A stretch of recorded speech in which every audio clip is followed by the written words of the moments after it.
नमस्कार, आप देख रहे हैं सुप्रभात न्यूज एमपी और मैं हूं आपके साथ महक कपूर। आइए नजर डालते हैं 25 फटाफट बड़ी खबरों की ओर। इससे पहले न्यूज को कहां से देख रहे हैं आप हमें कमेंट करके जरूर बताएं। किसानों को घरेलू उपभोक्ताओं को मिलेगी सस्ती बिजली, 24,420 करोड़ का अनुदान मंजूर। प्रदेश में किसान और घरेलू उपभोक्ताओं को सस्ती दर पर बिजली उपलब्ध कराने के लिए सरकार वर्ष 2024-25 में 24,420 करोड़ रुपए का अनुदान देगी। ये राशि विद्युत वितरण कंपनियों को दी जाएगी। इस बार विद्युत नियामक आयोग ने बिजली की दरों में वृद्धि नहीं की। वहीं स्वास्थ्य संस्थाओं में भी वर्तमान और भविष्य की आवश्यकताओं को देखते हुए नियमित संविदा और आउटसोर्स के 40,491 पद सृजित करने 3 वर्षों में भर्ती की जाएगी। मालवा निमाड़ में 6.5 लाख स्मार्ट मीटर लगे, इंदौर सबसे आगे। मध्य प्रदेश पश्चिम क्षेत्र विद्युत वितरण कंपनी ने स्मार्ट मीटर लगाने की गति तेज कर दी है। दरअसल केंद्र की योजनाओं में भागीदारी और अनुदान के लिए स्मार्ट मीटर जरूरी शर्त बना। प्रदेश में सबसे ज्यादा स्मार्ट मीटर लगाने के मामले में पश्चिम क्षेत्र विद्युत वितरण कंपनी पहले स्थान पर है। कंपनी ने मालवा और निमाड़ क्षेत्र में 6.5 लाख स्मार्ट मीटर लगा दिए हैं। सबसे ज्यादा स्मार्ट मीटर इंदौर जिले में 2.80 लाख लगे। 2025 तक दोनों संभाग के सभी नगरीय क्षेत्र 100% स्मार्ट मीटरीकृत करने का लक्ष्य बिजली कंपनी ने तय कर लिया। भोपाल से रीवा की पहली उड़ान गुरुवार को प्रदेश के 8 शहर हवाई सेवा से जुड़ेंगे। मध्य प्रदेश के 8 शहर भोपाल, इंदौर, जबलपुर, रीवा, उज्जैन, ग्वालियर, सिंगरौली एवं खजुराहो को 6 सीटर वाले 2 एयरक्राफ्ट के माध्यम से जोड़ने के लिए पीएम श्री पर्यटन वायु सेवा का संचालन गुरुवार से शुरू किया जाएगा। मुख्यमंत्री डॉक्टर मोहन यादव 13 जून को भोपाल एयरपोर्ट पर पीएम श्री पर्यटन वायु सेवा के विमान को फ्लैग ऑफ कर रवाना करेंगे। पहली फ्लाइट भोपाल, जबलपुर, रीवा, सिंगरौली की होगी। वहीं 14 मार्च को मुख्यमंत्री डॉक्टर मोहन यादव भोपाल के स्टेट हैंगर से पीएम श्री पर्यटन वायु सेवा का शुभारंभ किया था। टिकट बुकिंग के लिए ऑनलाइन सुविधा के लिए फ्लाईओवर वेबसाइट डेवलप की गई है। इसके साथ ही इसको मुख्यमंत्री द्वारा लॉन्च किया जाएगा। स्वास्थ्य विभाग में 46,000 नए पदों पर भर्ती, अलग अलग श्रेणी में 24,000 करोड़ की बिजली सब्सिडी को मंजूरी। नगरीय विकास एवं आवास मंत्री कैलाश विजयवर्गीय ने कैबिनेट के फैसलों की जानकारी देते हुए बताया कि सरकार ने वित्तीय वर्ष 2024-25 के लिए लागू विद्युत दरों में राज्य शासन को सब्सिडी देने का निर्णय लिया।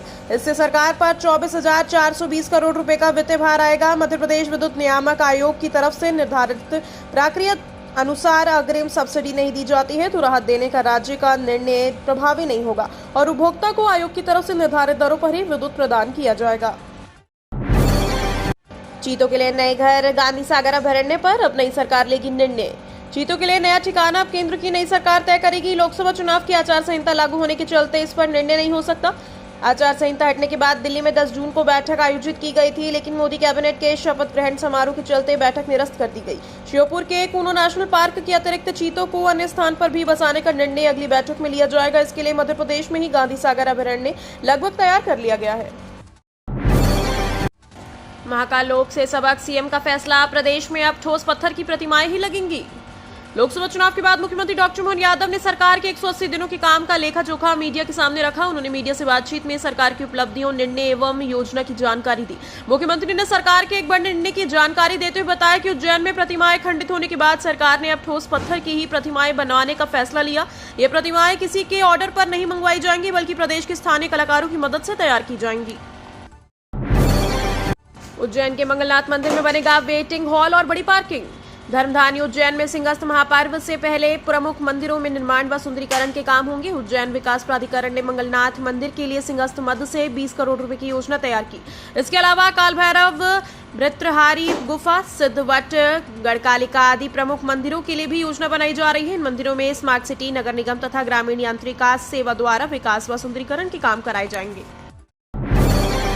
गड़बड़ी कहीं भी हो, सरकार कठोर कदम उठाने के लिए पीछे नहीं हटेगी। सीएम डॉक्टर मोहन यादव ने किए कड़े निर्देश। प्रदेश में गड़बड़ी किसी भी तरह की स्वीकार नहीं की जाएगी। जहां कहीं नियमों में विपरीत काम होगा वहां कड़ी कार्यवाही होगी। अवैध खनन हो या फिर कानूनी व्यवस्था से जुड़े कोई मामले, त्वरित कार्यवाही की जाएगी।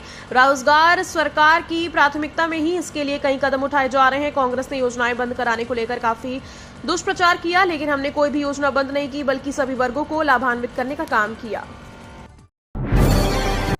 अनुबंध होने से दोनों संस्थान एक साथ कर सकेंगे शोध, राष्ट्रीय विकास और नवाचार को मिलेगा बढ़ावा। भारतीय प्रबंधन संस्थान और मौलाना आजाद राष्ट्रीय प्रौद्योगिकी संस्थान भोपाल के बीच अनुबंध हुआ, जिसमें दोनों संस्थान मैनेजमेंट और टेक्नोलॉजी शिक्षा के एकीकरण की दिशा में काम करेंगे। एमओयू पर आईआईएम इंदौर के निदेशक प्रोफेसर हिमांशु राय और मैनेट भोपाल के निदेशक प्रोफेसर करुणेश कुमार शुक्ला ने हस्ताक्षर किए। प्रोफेसर राय ने कहा कि यह सहयोग केवल एकेडमिक आदान प्रदान के बारे में नहीं बल्कि आपसी सहयोग और विकास की दिशा में एक मजबूत ढांचा तैयार किया जाएगा। सभी विभागों में खाली पदों पर करे भर्ती, प्राथमिकता में रखे सुशासन, सीएम मोहन यादव के निर्देश। सुशासन सरकार की प्राथमिकता है। विकास कार्यों में अनावश्यक विलंब न हो, हर स्तर पर त्वरित निर्णय लेकर सीमा पर ही काम करें, पारदर्शिता के साथ पूरा काम किया जाए। योजनाओं को सही स्वरूप में धरातल पर उतारने की विभागों का लक्ष्य होना चाहिए। इसके लिए विभागीय अधिकारी अधिक से अधिक मैदानी दौर करें।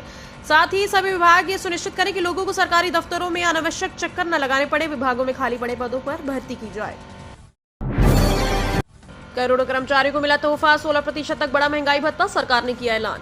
बैंक कर्मचारियों के लिए बड़ी खबर सामने आई है। भारतीय बैंक संघ ने पब्लिक सेक्टर बैंकों के कर्मचारियों के लिए मई, जून और जुलाई 2024 के महंगाई भत्ते में वृद्धि का ऐलान किया। इस संबंध में आईबीआई ने सर्कुलर भी जारी कर दिया है। इसके मुताबिक कर्मचारियों और अधिकारियों को देय महंगाई भत्ता बढ़ाकर वेतन का 15.97% हो जाएगा।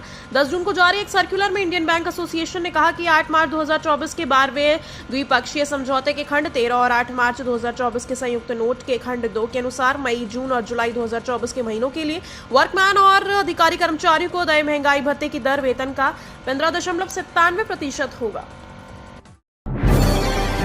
शिवराज ने पूजा अर्चना कर कृषि मंत्रालय का पदभार किया ग्रहण, औचक निरीक्षण कर कर्मचारियों से की चर्चा। केंद्रीय कृषि मंत्री शिवराज सिंह चौहान ने दिल्ली में मंगलवार को कृषि मंत्रालय में पदभार ग्रहण कर लिया। पदभार ग्रहण करने के बाद कृषि मंत्रालय का औचक निरीक्षण किया। इस दौरान उन्होंने मंत्रालय के लिफ्ट मैन, पियून, क्लर्क स्तर के कर्मचारियों से चर्चा की। मंत्रालय में मौजूद सभी सफाई कर्मी, पियून हमारे साथी हैं और हमारे लिए महत्वपूर्ण है। शिवराज ने control and command centre, ministry and agriculture की विजिट कर महत्वपूर्ण जानकारी ली। काम की खबर, घरेलू हिंसा से पीड़ित महिलाओं को राहत। घरेलू हिंसा की पीड़िता के लिए महिला एवं बाल विकास विभाग की ओर से जिला कार्यालय में कार्यक्रम अधिकारी एवं 60 दिन में लोक सेवा गारंटी कानून के तहत सहायता देंगे। इसी तरह चिकित्सा शिक्षा विभाग की ओर से तत्काल पेंशन का नवीनीकरण, रजिस्ट्रार एमपी, पैरामेडिकल काउंसलिंग 3 दिन में लोक सेवा गारंटी कानून के तहत किया जाएगा। जबकि इसी विभाग के अंतर्गत पैरामेडिकल प्रैक्टिशनर का पंजीयन भी रजिस्ट्रार एमपी, पैरामेडिकल काउंसलिंग 30 दिन में करेंगे। जन सुनवाई में नहीं लगेगी कतार, सीधे अधिकारी के कक्ष में पहुंचेंगे आवेदक। कलेक्टर कार्यालय में आज से जन सुनवाई शुरू हो गई है। अब समस्याओं के त्वरित निराकरण के लिए आवेदकों को घंटों इंतजार करना नहीं पड़ेगा। अधिकारी अपने कक्ष में बैठक आवेदकों की ये समस्याएं सुनेंगे और निराकरण भी करेंगे। आवेदकों को कतार में लगकर अपनी बारी का इंतजार नहीं करना पड़ेगा। प्रशासनिक संकुल में नई व्यवस्था और नए स्वरूप में जन सुनवाई शुरू हो गई है।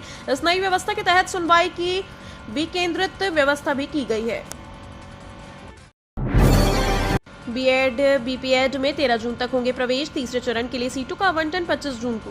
प्रदेश में शिक्षण और शारीरिक शिक्षण महाविद्यालय में प्रवेश का दूसरा चरण आरंभ हो गया है। आवंटित सीटों पर प्रवेश लेने के लिए सोमवार को छात्र छात्राएं संबंधित महाविद्यालयों में पहुंचे।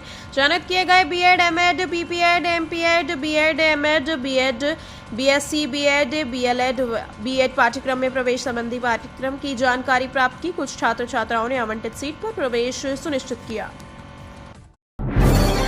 चुनाव बाद लाडली बहना योजना पर सीएम मोहन यादव का बड़ा बयान। लोकसभा चुनाव के बाद मध्य प्रदेश के मुख्यमंत्री डॉक्टर मोहन यादव ने कहा कि प्रदेश में कोई योजना बंद नहीं की जाएगी। लाडली बहना योजना और लाडली लक्ष्मी योजना में राशि जारी की जा रही है। सीएम मोहन यादव ने कहा कि 6 महीने में 3 महीने आचार संहिता चले गए। मुख्यमंत्री डॉक्टर मोहन यादव ने प्रेस कॉन्फ्रेंस के दौरान कहा कि लाडली बहनों के खाते में 6 महीने में 9,455 करोड़ राशि दी जाएगी। वहीं लाडली बालिकाओं के खाते में 34 करोड़ की राशि भेजी गई। नगर निगम में करोड़ों का घोटाला मामला, कांग्रेस ने की अधिकारियों पर मुकदमा दर्ज करने की मांग। इंदौर नगर निगम में पिछले दिनों फर्जी बिल घोटाले की गूंज अभी तक सुनाई दे रही है। घोटाले में शामिल अधिकारी पर मुकदमा दर्ज करने की मांग को लेकर आज कांग्रेस प्रतिनिधिमंडल ने जांच अधिकारी से मुलाकात की। निगम में नेता प्रतिपक्ष चिंटू चौकसे ने नेतृत्व में कांग्रेसियों ने नगर निगम के अपर आयुक्त वीरभद्र शर्मा पर भी मुकदमा दर्ज करने जाने की मांग की। चिंटू चौकसे ने कहा कि फर्जी बिल पर करोड़ों का भुगतान करने वाले अधिकारी के खिलाफ कार्यवाही होनी चाहिए। 30 जून तक 208 करोड़ वसूलने का लक्ष्य, अब तक 65 करोड़ भी नहीं मिले। ई पोर्टल में हुई गड़बड़ी का खामियाजा इंदौर नगर निगम को भुगतना पड़ रहा है। नगर निगम ने 30 जून तक संपत्ति कर के 180 करोड़, जल कर के 17 करोड़ और कचरा संग्रहण शुल्क के 11 करोड़ रुपए वसूलने का लक्ष्य रखा था। लेकिन हालात यह है कि अब तक इन तीनों को मिलाकर भी 65 करोड़ रुपए की वसूली नहीं की गई। वित्तीय संकटों से गुजर रहे नगर निगम ने राज्य शासन से 30 जून से पहले लोक अदालत आयोजित करने की मांग भी रखी। निगम के अधिकारियों ने लोक अदालत में 50 से 60 करोड़ रुपए की वसूली होने की उम्मीद जताई। बिना जानकारी के ग्रेस मार्क्स की सुविधा क्यों? नीट विवाद में जीतू पटवारी का बड़ा सवाल। नीट रिजल्ट विवाद में लगातार विरोध के सुर उठ रहे हैं। छात्र संगठन सड़क पर उतरकर मामले में जांच की मांग कर रहे हैं। बीजेपी कांग्रेस की यूथ विंग के बाद अब प्रदेश अध्यक्ष जीतू पटवारी ने भी मोर्चा खोल दिया। उन्होंने ट्वीट कर नीट रिजल्ट विवाद में प्रधानमंत्री नरेंद्र मोदी से सवाल किए। सोशल मीडिया प्लेटफॉर्म एक्स पर जीतू पटवारी ने लिखा, प्रधानमंत्री जी, डबल इंजन सरकार के नेतृत्व में प्रतियोगी परीक्षाओं से लेकर भर्ती परीक्षाओं तक यदि किसी भी प्रदेश में सबसे ज्यादा शर्मनाक दौर देखा है तो वो है हमारा मध्य प्रदेश। 80 तरह की आपातकालीन स्वास्थ्य सेवा के लिए 24 घंटे मिलेगी एयर एम्बुलेंस की सुविधा। प्रदेश में 80 तरह की आपातकालीन स्वास्थ्य सेवाओं के लिए पीएमश्री एयर एम्बुलेंस सुविधा मिलेगी। दुर्घटना या आपदा के प्रकरण में संभाग के अंदर पीड़ित को निःशुल्क परिवहन के लिए जिले के सीएमएचओ की अनुशंसा पर कलेक्टर विभाग से अंदर स्वीकृति प्रदान कर सकेंगे। स्वास्थ्य विभाग के उप मुख्यमंत्री राजेंद्र शुक्ला ने मंगलवार को पीएमश्री एयर एम्बुलेंस सेवा की समीक्षा की। शुक्ला ने कहा कि अधिक से अधिक आमजन तक इस सुविधा की जानकारी पहुंचाएं।